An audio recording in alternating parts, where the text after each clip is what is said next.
안녕하세요. 전국에 계신 경할몬 여러분, 경제 읽어주는 남자 김광석입니다. 이번 시간은 제가 디지털 트랜스포메이션이라는 주제를 가지고 왔습니다.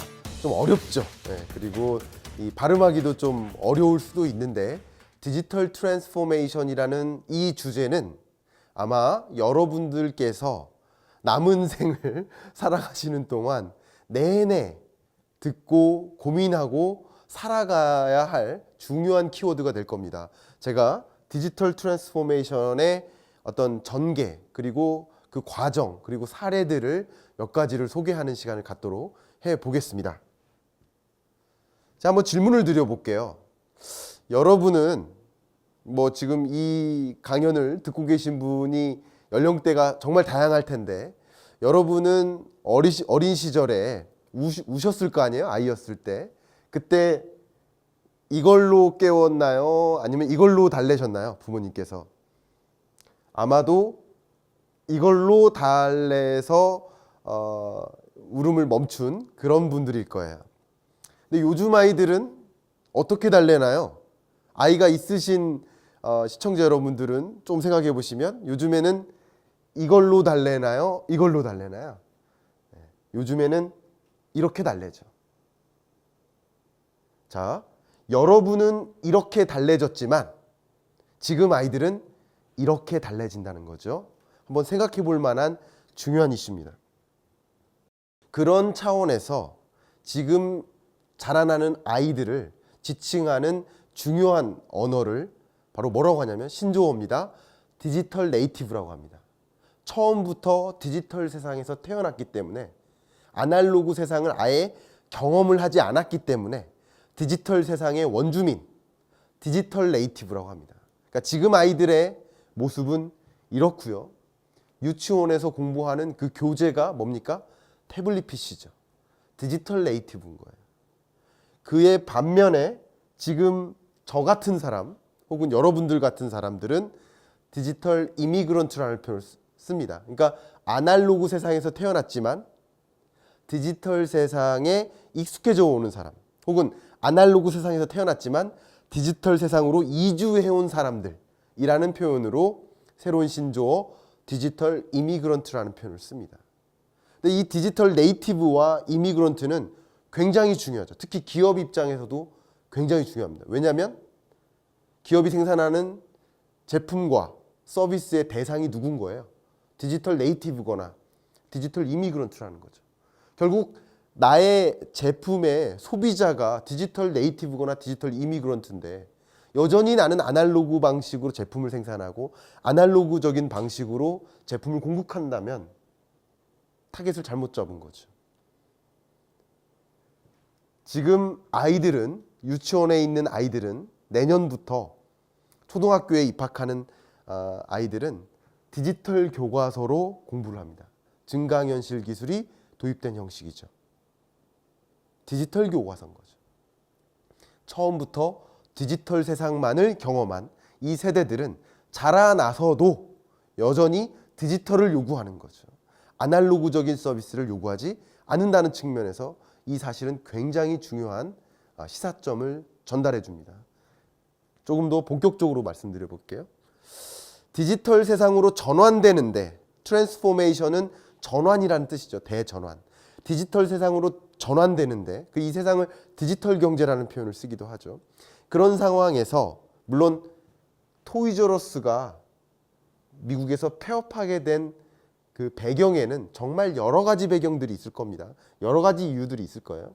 근데 그 이유 중에 하나는 장난감이 아닌 유튜브로 아이를 달랜다는 거죠. 아이들은 장난감으로 놀기보다는 유튜브로 논다는 거죠.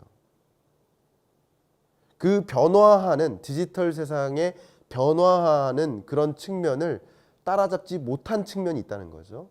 또 이제 유통 측면에서도 온라인 채널을 통해서 유통을 해야 되는데 그런 한계점들이 있었습니다. 제가 토이저러스의 기업 케이스를 설명하는 자리가 아니어서 짧게만 그렇게 말씀드리겠습니다. 어쨌든 디지털 대전환이 일어나는 과정에서 그런 대전환에 따라가지 못한, 편승하지 못한, 그걸 못해서 폐업하게 된 대표적인 케이스라고 볼 수 있겠습니다.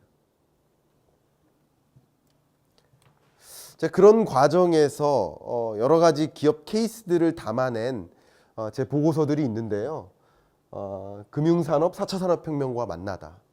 혹은 금융산업의 플랫포마이제이션. 주로 이제 금융산업의 사례인데 물론 금융산업이 아닌 여러 산업에 대한 케이스들도 다 스터디를 해놨는데 이 두 가지 보고서가 좀 그래도 대표적으로 설명을 잘 해낼 것 같고요.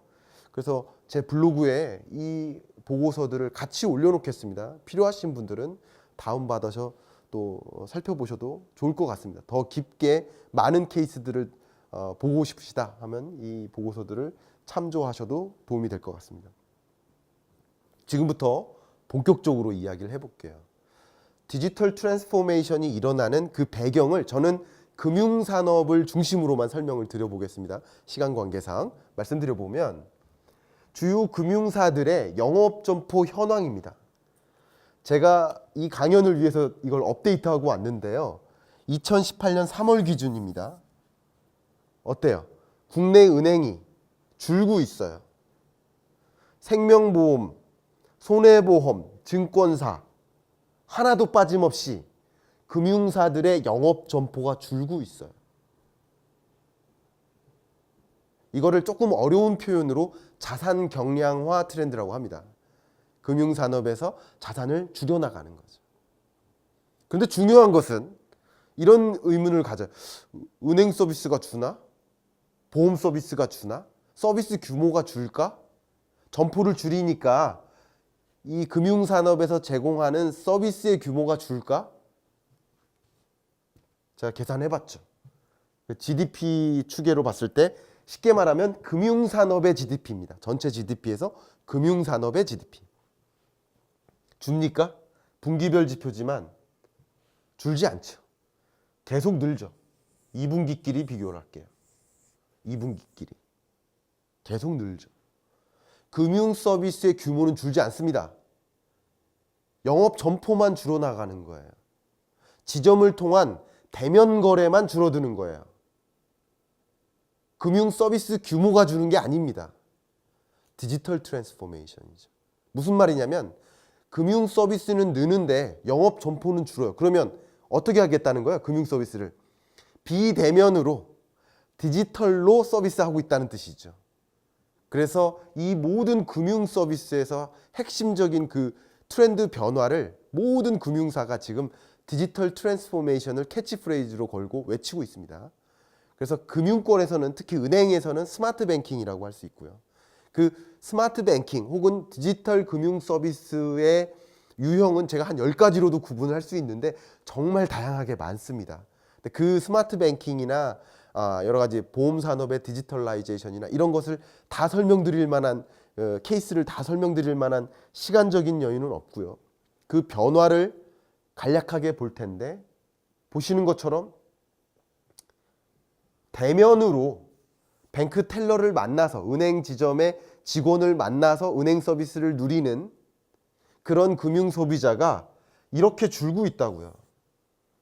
대면 거래를 통한 소비가 줄고 있어요. 대신 뭐가 늘어요? 인터넷 뱅킹이 늘고 있죠.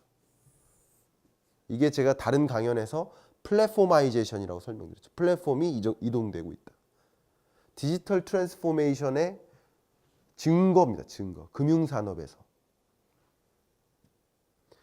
그런 여러 가지 디지털 트랜스포메이션이 일어나는 여러 가지 배경을 제가 다 설명드릴 수는 없지만 실제 대면 거래, 그러니까 은행 지점 내에서도 디지털 트랜스포메이션이 일어나고 있습니다. 그게 대표적인 예로 유통권에서는 키오스크를 도입하는 것이고요. 은행권에서는 본 그림과 같이 인공지능 챗봇을 도입하는 겁니다. 이것은 넷웨스트라는 영국 은행입니다. 이미 인공지능 챗봇 코라라는 것을 도입을 했고요. 이 영상을 보시면 더 재밌겠지만 쉽게 말해서 아바타랑 이야기를 나누는 겁니다. 그렇게 해서 은행 지점에서 대면 서비스마저 어떻게 한다? 디지털 트랜스포메이션 하는 것이다. 이건 당장 비용 효율적이기 때문에 기업 입장에서는 적극적으로 도입할 수밖에 없는 거죠. 그 디지털 트랜스포메이션을 그냥 정리하자면 농업에서는 스마트 팜으로 가는 거고, 제조업에서는 스마트 팩토리로 가는 것이고, 유통에서는 기본적으로 키오스크나 이런 인공지능 챗봇 등으로 실제로 구현되는 거라고 볼 수 있겠죠. 그런 것들이 굉장히 자명하게 나타납니다. 제가 이 와이스넛 대표님하고 좀 관계가 있는데요. 그 대표님한테 요청해서 이 오마이스쿨에 경익남 강연하려고요. 이거 그대로 요청했어요. 내부 자료 그대로 갖고 왔습니다. 이게 뭐냐면 영국에서 그렇게 대응하듯이 우리나라도 챗봇 기업들이 한 6개 정도 있어요. 드러나 있는 기업이. 그 중에 이제 와이스넛이 대표적인 기업이고요. 강용성 대표님 검색해 보시면 굉장히 유명하세요. 뭐 한국의 앨런 머스크다라고 이렇게 불려질 만큼 굉장히 유명하신 분인데, 와이스넛이 몇 명 안 돼서 시작했는데 지금 250명 정도 됩니다. 280명인가요? 그러니까 일자리의 규모가 주는 것만 생각하는 게 아니라 상담사 줄겠죠. 그러나 테크놀로지컬한, 그리고 테크놀로지 이노베이션한 인력들은 더 늘어나기도 합니다. 그러니까 일자리 구조가 바뀐다는 것을 제가 사례를 들 때 와이스넛 사례를 많이 드는데요. 이 와이스넛에서 생각하고 있는 스마트 뱅커 아이디어입니다. 지금 쉽게 말해서 실가명 키오스크를 구축하는 거. 지금은 챗봇 솔루션만 도입했었는데 이제 은행권에서 어떻게 하겠다? 실가명 키오스크를 도입하겠다. 이 핵심 기술을 이제 와이스넛이 갖고 있는 상황이라고 볼 수 있겠습니다. 지금 와이스넛은 챗봇 개발에서 멈추는 게 아니라 이제 글로벌 무대에서 IBM하고 경쟁하고 있죠. 그러니까 일자리가 주는 것도 있겠지만 일자리의 구조가 바뀌고 있다는 것도 생각해 볼 만한 또 다른 과제라고 생각이 됩니다. 이건 제가 직접 찍은 사진입니다. 저희 동네에 있는 한솥 도시락입니다. 여기에는 한 분만 일하세요. 1인 자영업자예요. 1인 자영업자를 제가 정의로 뭐라고 했죠? 자영자라고 했죠. 자영자입니다. 근데 이분은 주문을 안 받아요. 얘가 받아요. 키오스크죠. 디지털 키오스크가 엄청나게 도입되고 있고요. 여기 계신 자영자 대표님은 요리만 하세요. 도시락만 포장하세요. 주문은 얘가 받고요. 그럼 혼자서도 영업이 가능한 거죠. 생각해 보면 여기에 알바를 따로 둔다면, 뒀을 때와 키오스크를 도입했을 때 당장 비용 효율적이죠. 특히 지금 현 정권에서 근로조건을 개선해 나가고 있죠. 최저임금 인상이라든가 그리고 근로시간을 단축하는 그런 노력들, 근로조건을 개선하는.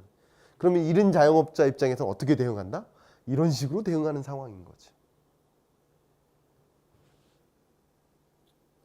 제가 얼마 전에 한 포럼에 강연을 갔는데 페이퍼리스 2.0 컨퍼런스에서 이 디지털 트랜스포메이션에 관한 강연을 했었는데, 그때 갔더니 보통 발표 자료를 이렇게 놓아두고 있죠. 강연 자료에 가면. 근데 여기서는 어떻게 한다? QR코드로 읽어서 강연 자료를 스마트폰으로 볼 수 있도록 하는 거죠.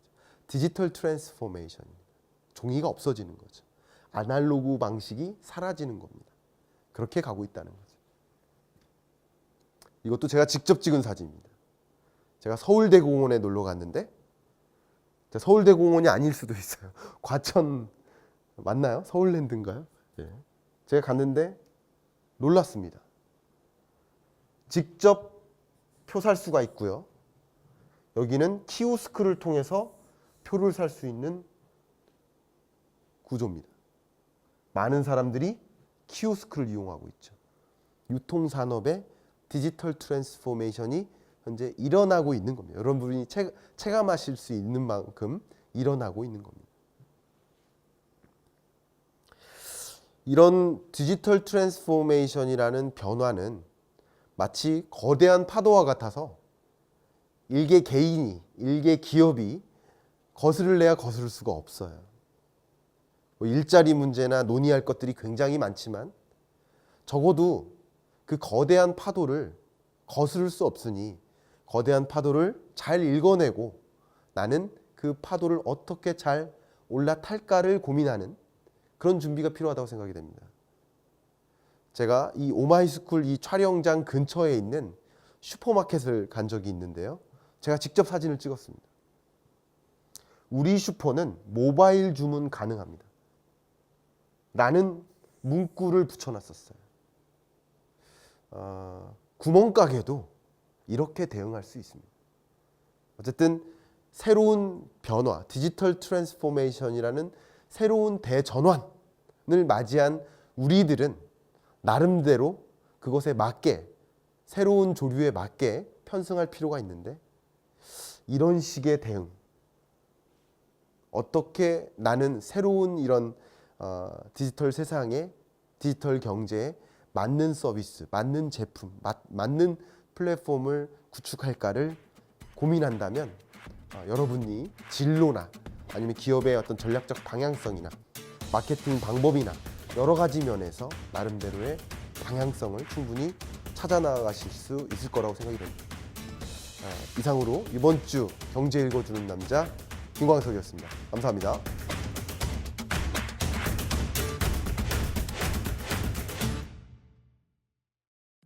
안녕하세요. 경제 읽어주는 남자 김광석입니다.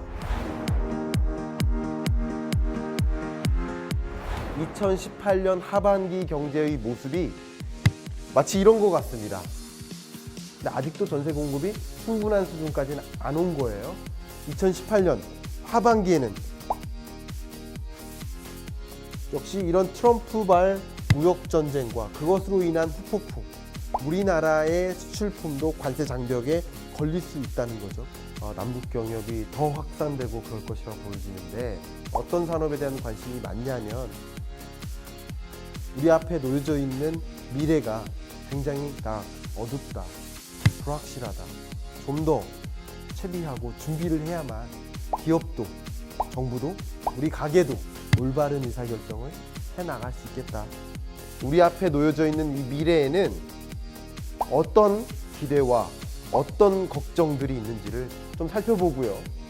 우리는 어떻게 의사결정해야 되는지 그런 이야기를 좀 전개해 보도록 하겠습니다.